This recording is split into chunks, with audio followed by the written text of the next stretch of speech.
Moika, kay Kile, hi everyone guys.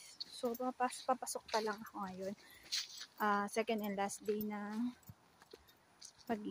duty ko na Uyaburo. So 8:45 ang pasok ko until 7:15 ng the next day, tomorrow.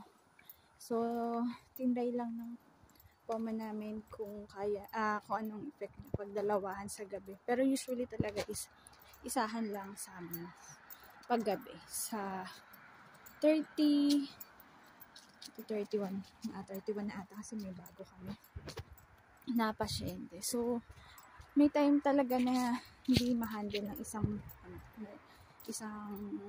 nurse doon sa pag-duty. Pero yon, so far yesterday okay naman siya. So ngayon papasok pa lang. Sobrang lamig and parang naka-winter clothes na ako.